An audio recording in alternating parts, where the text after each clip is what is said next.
Genie grind, I wish I'm getting rich, huh? Remember when I said I hit a lick, huh? I don't really wanna fuck the bitch, what? Willie went and made another hit, okay, like Prada on my motherfucking kid, huh? Louis on my motherfucking hip, huh? Curry how I dunk, no switch, hey, fuck you gonna fuck that bitch, hey, if you ain't gon' fuck with me, you a dumb fuck, put up a hit up for that one punch, look at my bank and I'm getting dumb rich, and I'm gonna count it up till 100, Hello world, I am What If Studia, and today we are doing What If Deku was from the Suicide Squad. So today, Deku will be starting off with his life when he turns 5. Once he turns 5, he'll gain a quirk called Arsenal. Arsenal allows you to basically store whatever you like within your body, but it also has to be raw materials. And what I mean by raw materials is only of one material. So he can store a ton of plastic within his body, and also just a ton of metal, but not two at the same time. So he could only craft something like a pencil sharpener. And so he starts to get used to this quirk, and as he gets used to it, he starts to learn about its properties, as he can actually create stuff, not only hold it inside of him, but also create it at the same time. So he starts creating the aforementioned pencil sharpeners, creating many of these for his classmates, and just generally using his quirk for very for fun purposes, and also just creative purposes as also too. Creating many stuff for himself. Once his dad returns from his sort of war overseas that suddenly happens, and he tells his son about his many wars with the Suicide Squad, a sort of squad full of previous villains that are turned into, killing machines, sort of people that are used as suicide bombers, basically. People that just go in, and if they die, they die. So Deku gets fascinated with these villains and starts to write notes about them, becoming kind of like himself before, but writing about villains instead of heroes. He becomes fascinated with becoming a part of this Suicide Squad, as his dad does not want him to be, but he does anyways.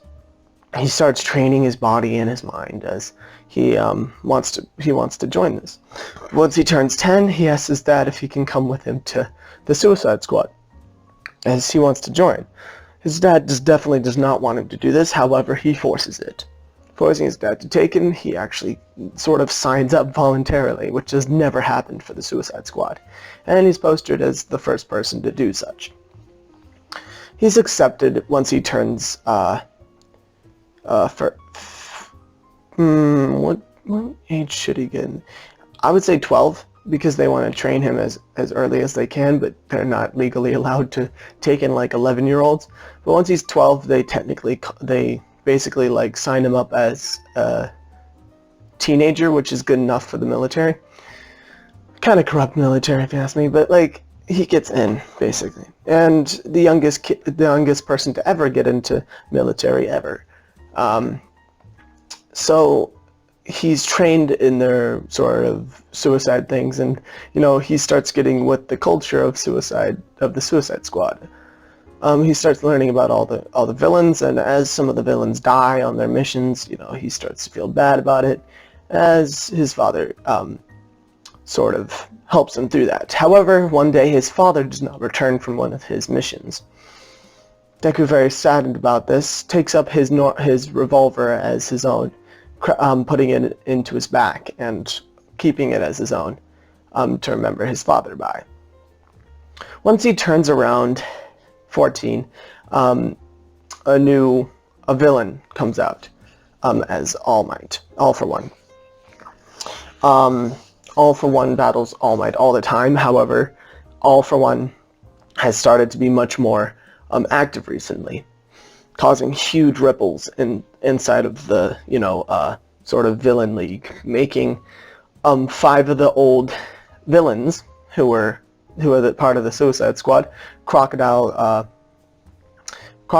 Harley Quinn, Deadshot, and not Shark Boy, not Shark Boy, the Fire Guy, Fire Guy, yeah, and Boomerang Guy. You gotta have Boomerang Guy. They give him the Samurai Girl as protection to help him to help him keep them under control, and thus starts the new Suicide Squad. This Suicide Squad would not be as massive as the other one, but it was definitely the main group of the Suicide Squad. As Deku by this time is a highly trained soldier, and only at 14 he's put in charge of the squad, replacing this guy. So basically they don't really respect him until Deadshot challenges him to a firefight. Basically, Deku and him go at it. I won't describe the whole entire scene as I did have it plotted out, but basically Deadshot wins after taking down Deku, which then Deku sort of takes out his knife, stabbing Deadshot in the stomach, surprising him, and then kicking him over, throwing a knife at his face. However, Deadshot grabs the knife and then takes out his gun, aiming it straight to his head. So basically, yeah, that's how that interaction ends. But he does gain a lot of respect from the other guys, as they can never defeat Deadshot. And from Deadshot himself for almost defeating him. So after that, you know, he sort of becomes the leader of theirs. After a few years, I would say that, like, Boomerang Guy dies, obviously. You can't diss the Boomerang Guy, alright? So basically, yeah, after a few years, Boomerang Guy dies on a few missions. And then it comes to this one mission where there's a bomb planted under a city, as the Suicide Squad is initiated into fighting the new villain league. Basically, this will be a lot of their last missions, as it's been a year of them fighting. Deku goes into the underground as Deadshot is taken over by the sludge monster, who then Deku has to kill Deadshot to kill the sludge monster inside of him, and then when the sludge monster tries to leak out, he throws a flash grenade inside of its body, just dispersing it all around and destroying him. He enters the gigantic sewers as Crocodile Guy takes a huge bullet for Fire Guy, as the Fire Guy blasts back against Dobby, who is slowly melting through the Samurai Girl's guard. As Samurai Girl gets stabbed in the back by sort of this Toga, Toga and Harley Quinn have made friends, and Harley Quinn kind of joins Toga and has joined the new league. Deku, of course, retaliating against this, shoots up basically the whole entire, sewage system with rocket launchers and all such, blasting away most of the guys and also stopping Fire Guy from being bottled up from Mr. Compress. Nobody really survives except Deku, and the League of Villains gets away through portal that Kurogiri opens up for Mr. Compress, Toga, and Harley Quinn to go through. Deku, coming out of the sewer system, feels regretted about this, and as he's walking away, Aizawa was sent on the scene, as Aizawa asks him for one favor, as Aizawa served on the Suicide Squad. As such, he had survived for longer than anybody else. Deku remembers him quite well, and this sort of interaction happens as Aizawa asks him to help him defend his students. As he is 15 now, he could possibly be a hero himself. Deku says, nah, he's good about that. I think he's way past being a hero, as freaking Joker, Jesus Christ. He's way past being a hero. But he does accept, defending the children. So basically, he is sent on. He watches as Bakugo and, Bakugo and Todoroki take down all those robots and their initiation test. He's pretty impressed and says that, yeah, okay, these children are worth defending.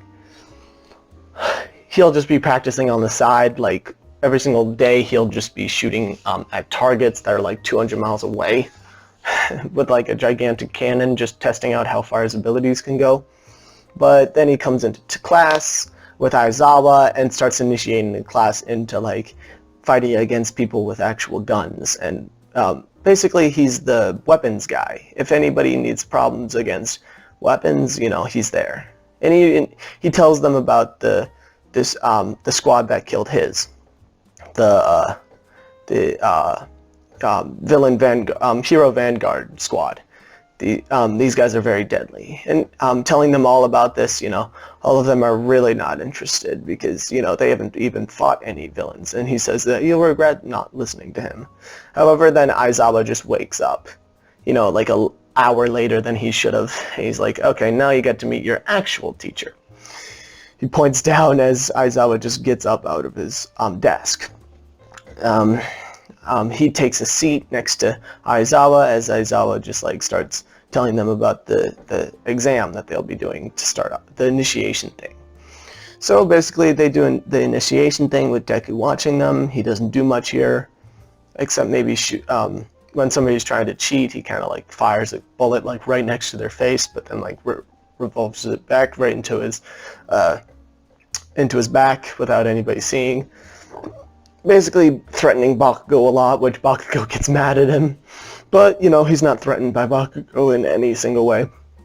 So, Bakugo is pretty mad at him. So Bakugo, challenges him to a sort of battle. Who can throw the freaking, the ball farthest. And Bakugo is pretty sure that he'll win this. As Bakugo throws it the same distance, Deku holds out his hand and, makes a gigantic mortar, which he aims sideways, and then he shoves the ball down really far into it, and basically puts some extra gunpowder in it, which freaking Aizawa says that, that'll just blow it up, right? He's like, that's the plan. He lights it, and then it just fires the ball off into the distance, going much farther than Bakugo's, but not infinity. Very far. Basically smirking a little bit under his mask that Deadshot gave him, with the hole in the side of it from the bullet that went through it. Bakugo's really mad about this.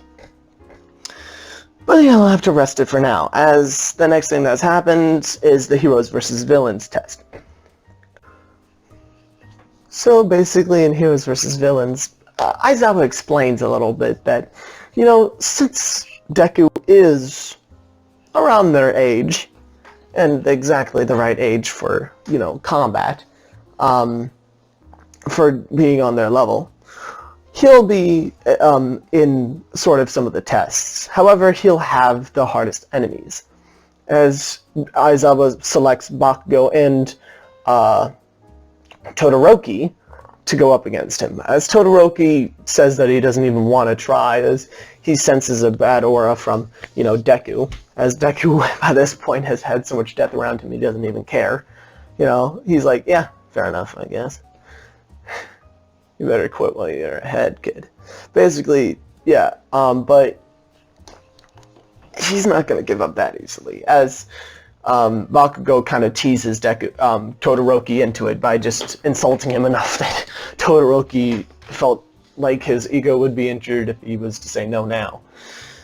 So basically, Bakugo and Todoroki have to face Deku. Now Deku doesn't even get a partner because Aizawa wants to test him.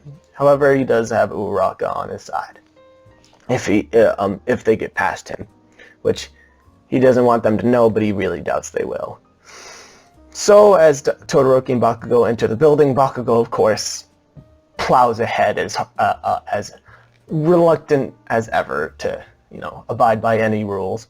He just starts smashing straight through the building's core and bashing through all the walls, trying to find the thing, yelling his name at the top of his lungs. However, Todoroki takes a more educated route, sort of, just walking throughout, trying to listen for Deku. However, he hears nothing except the exploding of Bakugo. As he tells Bakugo to shut up, Bakugo looks behind saying, "Why don't you?" And then the lights turn off. All they see is a tiny red dot in the distance as two lead bullets fire straight after Bakugo, hitting him in the sides of his head, knocking him out instantly.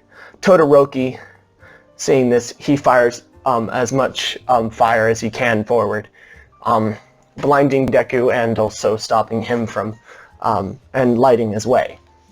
He lights up all the hallways that he sees with fire. as in this version, he's not exactly hesitant against his father because of other reasons I'll explain later. This forces him to use his fire, basically. He's less hesitant than before. Basically, Deku, unable to defeat this, retreats a little bit, allowing Todoroki to chase after him. However, Todoroki gets a claymore to the face. As it blinds him, instead of shooting bullets or exploding, it blinds him, which allows Deku to throw out two rubber knives that bounce off of Todoroki's skull, knocking him down and basically ending it, as that would have killed Todoroki. They say that the heroes failed and the villain won, as Aizawa says that he expected this, however they did okay. You know, they should have expected the lights out and also his night vision, as what do you think that red visor on the side of his skull was for? So basically, you know, Todoroki and villain and Bakugo swear, rivalness against him, as he is their age and they didn't expect anything less from a guy that can craft guns from nothing. So Deku starts thinking about anti-quirk rifles, some sort of anti-quirk bullet. However, that would be devastating if it ever got in villain's hands. So he holds off on that for now. Next would be the UA attack. As Deku enters the building, having everybody walk behind him. Aizawa leads the pack also, showing them the rest of UA, introducing the whole place and going through his motto and stuff until villains attack. Todoroki comes to Tomura come through the portal, with Shigaraki fast behind, summoning all those little dudes' armies. Aizawa instantly reacts by sort of like falling down the hill, sliding down it actually, at full speed. The rest of the UA class starts to follow him, but are slowly, whooshed away by Shigaraki, all in their separate spots. However, Aizawa rushes straight down into the fight, as Deku is not far behind, however teleported anyways, as he had slid right into a portal. He slides right into, the generator zone, a zone where generally it had supplied energy to the rest of the stadium, the whole entire USJ. He's looking for a way back, however, he's paired up with the Invisible Girl, and he has an idea for her, as he had taught her how to use sort of knives that were very easily cloaked with her. He gives her one, as there are people around the generator zone looking to turn off all of power, stopping anyone from... They had cut the communications that are inside of it. As he tries the phone, nothing happens because of it. He says typical, as he says that they need to turn back on the communications, which they figured out is impossible because of all the men. If they were to take out all the men, it would already be almost 20 minutes of their time wasted just trying to get communications up, as Ida had already started running, as Deku had told him to. He says, instead, we'll just head for the generator. If we turn off the generator, I can activate night vision mode, which would allow me to, sort of just go around stalking my enemies and being able to take out everybody. So he pairs up with the Invisible Girl. He tells her how to take out multiple opponents and is quite proud of her work after she's done. However, she gets shot in the arm when he high-fives her. She gets shot in the arm, which then he takes out his dad's revolver real quick, shooting the guy right behind him without even looking. He saw a reflection of him off the window screen that was right next to him. He regrets being so ignorant as to, be so proud. As he wraps up her injury, taking out the bullet real fast, he looks to the generator. He says, you'll all regret that. As he shuts down the generator, the whole entire place turns dark. You can hear screams coming from the generator zone, as nobody was left there alive, except the bleeding Invisible Girl. Shigaraki's abilities are now amplified by 10, allowing him to summon the Nomu much faster. Bakugo had been fighting Tomura with Aizawa, which was not going for good for Tomura and Shigaraki, as they were both being defeated very easily, until the Nomu comes out, punching away Aizawa into another zone, which hurts Aizawa a lot, giving him a gigantic gash on his stomach. This will hinder him later. However, the Nomu just looks straight towards Bakugo. As Bakugo blasts off one of the arms of the Nomu grabs him with the other one, holding him up and starting to tighten his grip, making Bakugo kind of scream out in pain. Deku hears this as the glint in his visor sort of raises, and sort of you can see it from anywhere on the map now, as the sudden red light starts dashing straight at the Nomu, and then the Nomu's head is just blasted off, as a gigantic explosion can be heard behind it, as Deku had just shot it off with a rocket launcher in the darkness. He takes out both of his pistols, lighting up the Nomu with everything he's got until he gets a punch from behind from Tomura. His shirt starts to decay as he takes that off, throwing it off to the side. The Nomu is slowly trying to get up, trying to recover, as Deku is occupied with Tomura and Shigaraki. Aizawa comes back from the water zone as he's climbing up the waterfall, and he grabs onto Tomura's leg, dragging Tomura back into the water and starting to fight with him again. Defeating Tomura, and then Deku taking out Shigaraki with a few precise aim sniper shots to the chest of Shigaraki, defeats both of them. However, the Nomu has recovered now, as Bakugo shouts at the top of his lungs that the Nomu is still alive. Aizawa All Might comes crashing through the ceiling, landing straight on top of the Nomu, starting to punch it down into the ground, as you can instantly tell that it's the villain.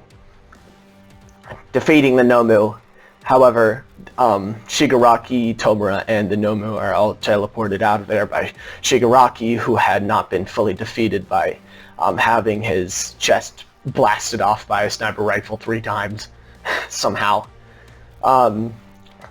Deku curses under his breath about, not being able to defeat them all. As he extends out his hand, he picks up Aizawa as he says, "Are you okay, old friend?" Aizawa looks back up to All Might, saying, I'm fine, but the kid over there, I think he took this too harshly." "You think?" As, they all look to Deku as he's sort of, phased out of this reality, sort of, in his own head, about letting the girl get shot. He feels pretty bad about most of that. But, Aizawa puts his hand on his shoulder saying, you'll never be able to save them all, even if you'd love them. Deku takes this to heart, sort of shedding a tear, but, how true soldiers shed tears. Which is not as much as you think.